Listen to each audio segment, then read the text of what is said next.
Media and information deals with topics such as mis and disinformation. So think about the US elections or any other large campaigns that we've seen where groups use social network to sow distrust and misinformation. But media and information also deals with topics like the platform economy or the gig economy. Think about the food that you get from Deliveroo or your Uber driver and how it affects the labor market. Media and information also deals with topics like surveillance and censorship online. And we take all this really state-of-the-art, really relevant and recent topics, and we teach our students to analyze them and to look at them from multiple perspectives to better understand this digital world we live in.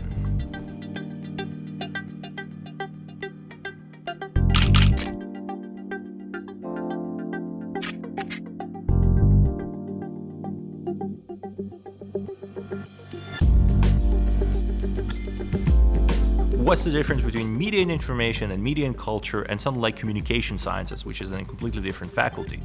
Because to a lot of people, they sound kind of the same. And an example that clarifies this is looking at something like Netflix, which is an interesting object that can be approached from the three of those study programs.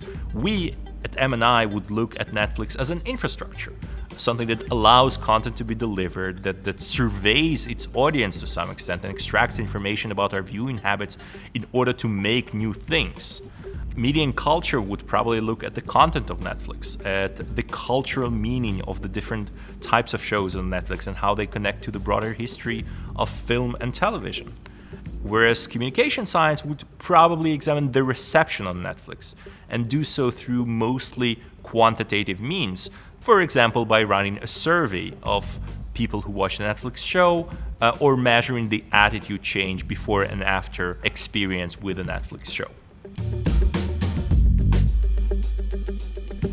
So one thing that sets media and information apart is the research-based teaching.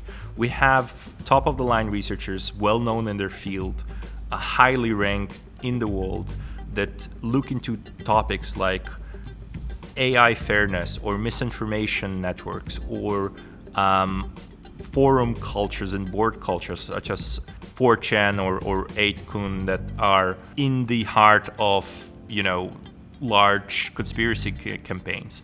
And all those researchers teach the students this type of object, this type of things that are happening right now from their own experience, from the most recent scholarship available that is the week after it's published in top journals.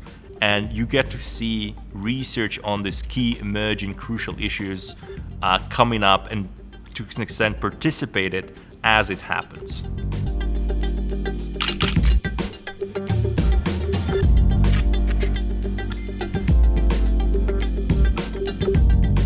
I chose to study media information mainly because of the events in 2016. Global culture and society changed, I think, forever. I really think that people are really naive about how we consume information.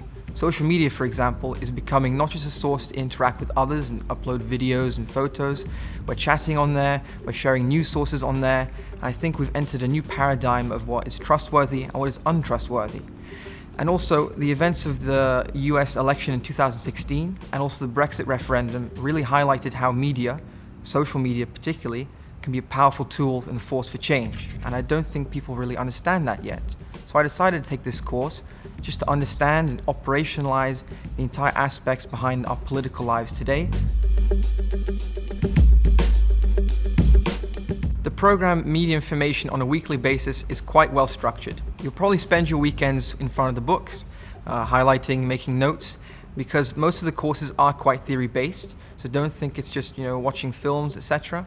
And then the start of your week is pretty lecture-intensive. You'll probably have 2 to 3 lectures, about 2 hours each, and that's where you sort of get the broad inflow of information from the readings you read at the weekend. Then towards the end of the week is when you have specific seminar sessions. This is a smaller classroom, and you can interact with your classmates and a specialized tutor, and that's really where the information gets ingrained. And after class, since the campus is right in the city center, you can gather all of your friends and hit one of the many local cafes for a quick beer.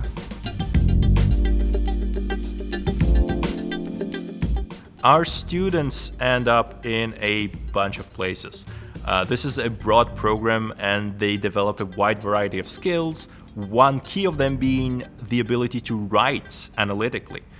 Think about writing for business, or writing journalistically, or writing for policy. The ability to condense a lot of information and present it in a clear way is definitely a key skill that we teach. Other places that students end up is in more traditional media roles: journalism, marketing, advertising, of course with the kind of digital edge that we give them.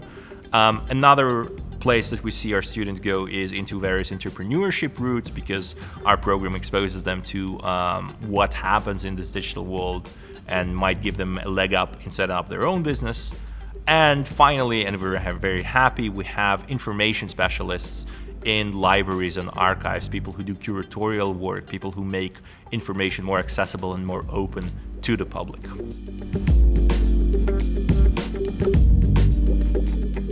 Amsterdam is a cultural melting pot. It has everything you need. Your life will never be uneventful. The city has music, entertainment, art, perfect things for your student life here.